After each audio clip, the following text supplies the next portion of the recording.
Hello, and welcome to the 7th episode of the Sulphuric Secrets, a horror podcast from between two worlds. The Sulphuric Secrets is told over different time periods and locations as part of an overarching narrative.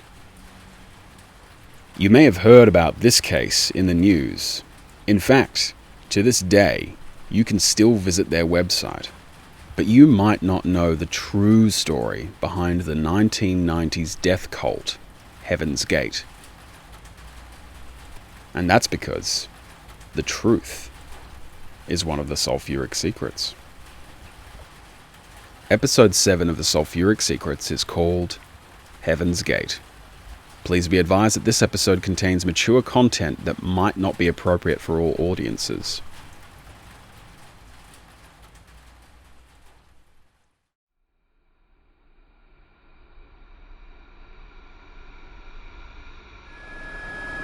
Hello?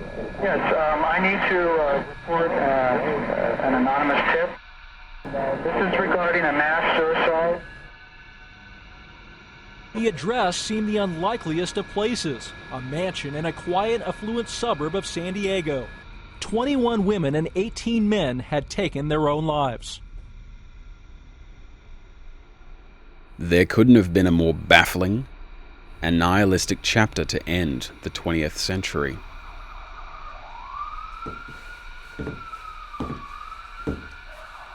Police arrived on the scene of a hilltop mansion in San Diego's suburb of Rancho Santa Fe to a completely bloodless scene of mass death.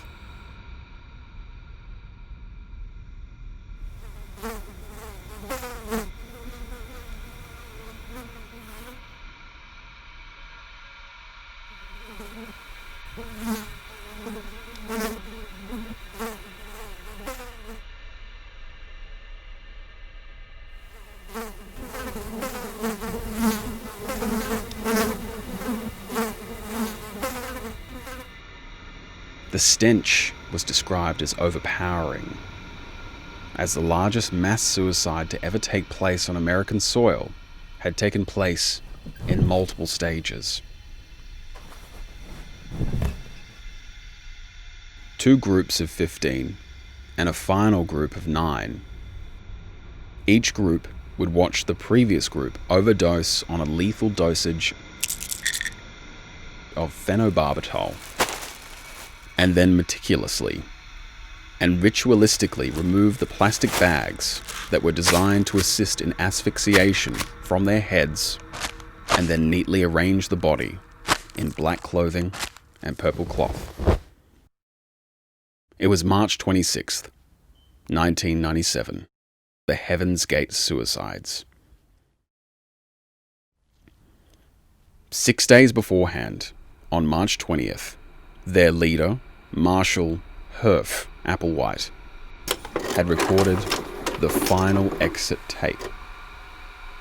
His bug-eyed, unblinking face delivered an insane, incohesive rant that him and his followers would be evacuating Earth. The video said that the 39 disciples would leave their earthly bodies below on Earth and transcend into their next level bodies to the comet Hale-Bopp above. This was exactly 51 years to the day that Jack Olson saw thousands of birds from above fly to their watery depths down below to the Florida continental shelf.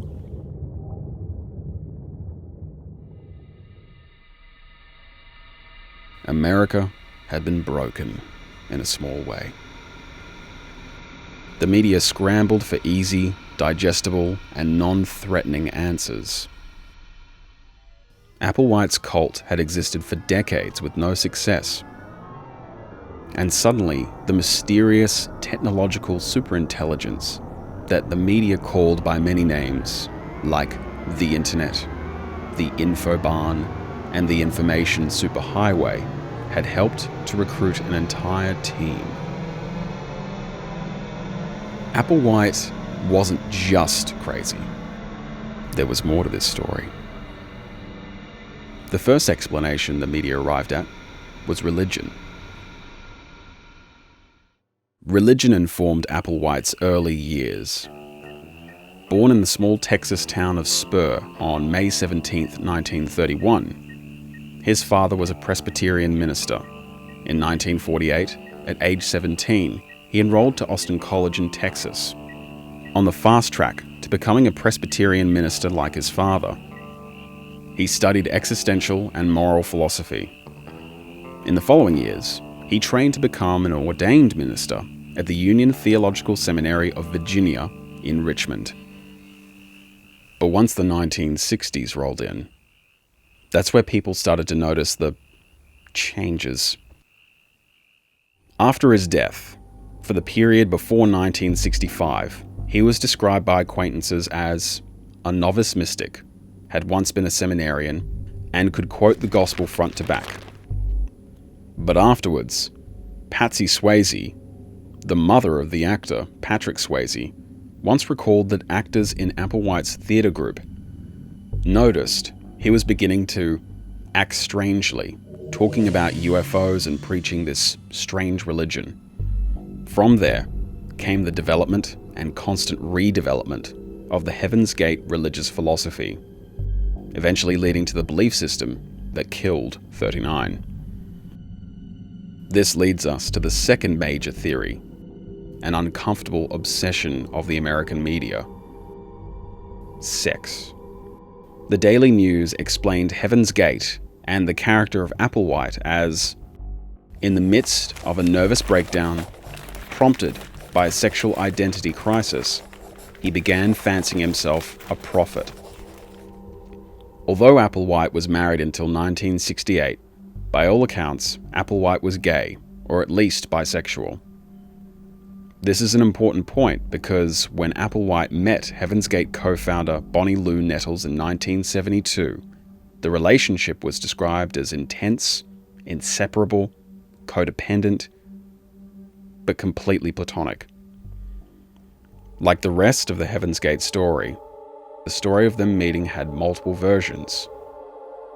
We may never know the truth of how they met. Was it the fulfilling of the prophecies of the many, many psychics that Nettles visited? The prophecies told of the arrival of a tall, light-haired, fair-skinned, and mysterious man. Or did they meet during Applewhite's near-death experience, where Bonnie Nettles, the nurse, revived him and said that God kept him alive, which imbued in him the prophetic command for a new age? Others say they just met in an acting troupe. Regardless, the combination was palpable. Nettles had an avid knowledge of the Bible and astrology. She was also aided by numerous helpful spirits, one of which she described as a 19th century monk named Brother Francis. Despite the ridiculousness of the scenario, 2 years later, Nettles and Applewhite had their first disciple. On May 18th, 1974, Nettles and Applewhite had returned from a 16-month pilgrimage with non-linear stop-offs in California, Utah, Montana, Idaho, New York State, and even Canada. They had recruited their first acolyte. She left her wedding ring and a note to her husband and daughters telling them to just assume she was dead. Using their first recruit as the first block in a pyramid scheme, they recruited more and more members. And by the mid-1970s, the two had a solid idea of their religious ideals. Applewhite once wrote that, "Modern religion is just the devil's tomfoolery. Man must break from all ties that bind him to this earth." Extraterrestrial biblical hermeneutics is what academics called it, or the ability to abandon your earthly body and achieve the next level body.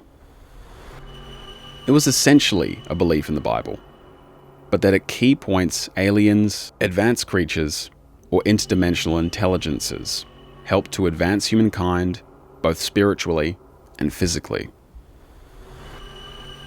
Therefore, the motivation of Heaven's Gate was to try and access the help of these mysterious creatures one more time. In 1985, Bonnie Lou Nettles died, which should have meant the end of Heaven's Gate. But they mysteriously re-emerged in the early 90s with a large pile of cash that they had received from designing websites in the early days of the World Wide Web. But it was the use of the mysterious and unknown internet, then called the Information Superhighway, or Infobahn, that led to the real recruitment. After sitting for so long, since 1858, the flayed man's brain had adapted to its new existence on the ocean floor. After evolving and expanding its roots to the very edges of its container, it would make sense that it would eventually get bored with its surroundings. And so, it raises the question as to whether Marshall Applewhite reached out to the Information Superhighway, or did the Information Superhighway reach out to him? The suicides shocked the nation, but the explanation of sex and religion fit into a comfortable narrative. It conformed to an uplifting, individualistic narrative of the dangers of an oppressive, hyper-religious household, and how the closeted homosexual and occult-obsessed Marshall Applewhite was eventually pushed to the extremes in repressed expression by leading 38 people to their deaths. And that's it. Sex and religion, the two taboos of dinner conversation to explain such a tragic event. But, in their rush to explain what had happened, the American media skimmed over two details that explain the real story of Heaven's Gate. Sometimes it's important to take comfort in ridiculous stories, because the truth is not comforting. But in order to tell you the truth, I have to take you back to 1948.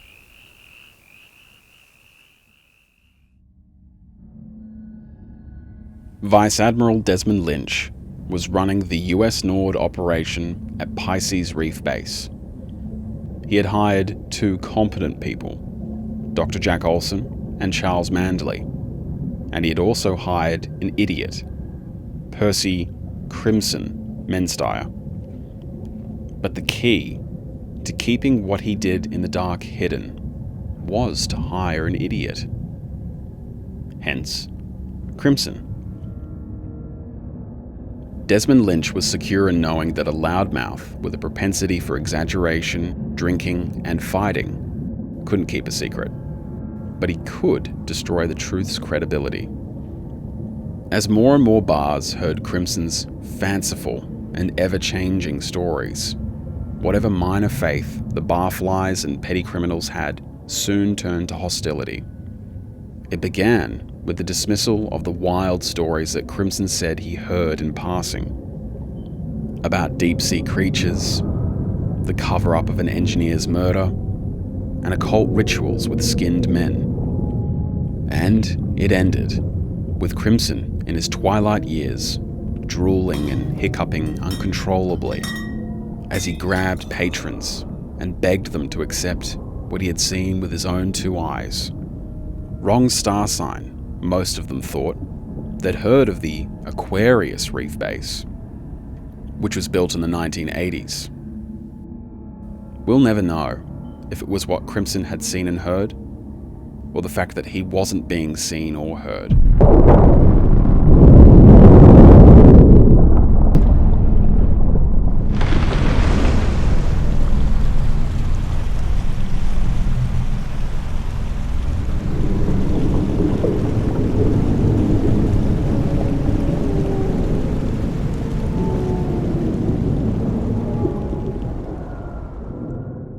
But the truth that Crimson insisted, that the Pisces Reef Base had been intentionally sunk to the bottom of the Florida continental shelf in 1950 was really sunk when Crimson sunk half a bottle of rose gin and barbiturates in a sweaty Bolivian hotel.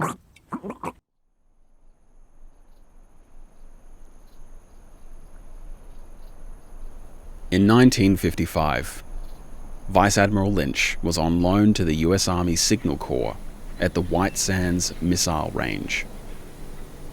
He felt far more at home here in New Mexico, in the heat and back in intelligence. His arbitrary title at this point was now Colonel Lynch.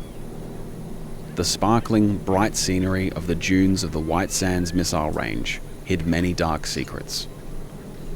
In 1945, humanity crossed a line that will never be able to be uncrossed. Trinity, the first ever atomic bomb, was detonated at the White Sands Missile Range.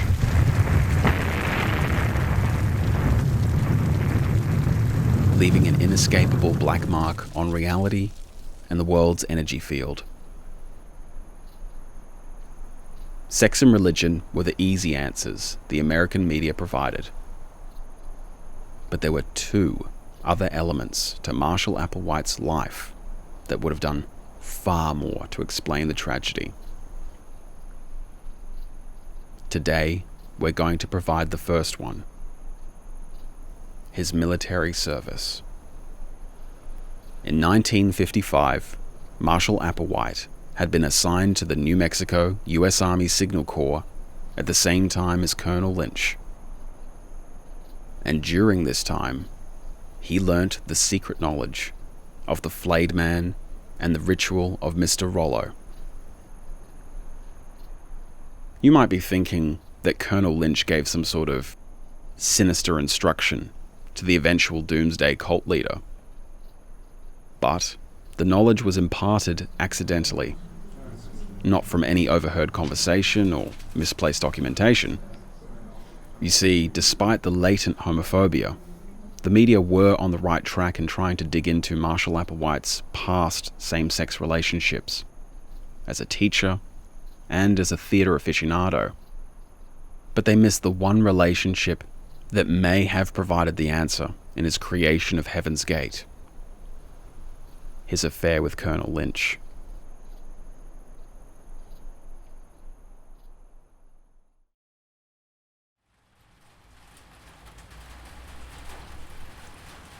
You've just listened to episode 7 of the Sulphuric Secrets. This has been a lot of fun to produce and research. I'd love to know what you think of this episode and format, and I'd love to hear your feedback. For those of you interested in the research behind this episode, I'm going to provide a list of sources in the Anchor and YouTube pages. Feel free to go down the rabbit hole. You'll be surprised at what you find. This has been a really big project for me, and if you like the work that I'm doing, feel free to show the love on Patreon. All amounts help me to continue with this work. Next week, episode 8 is going to finish the story of Heaven's Gate and explain the second sulphuric secret associated with the Doomsday Death Cult. Until then, thank you and good night.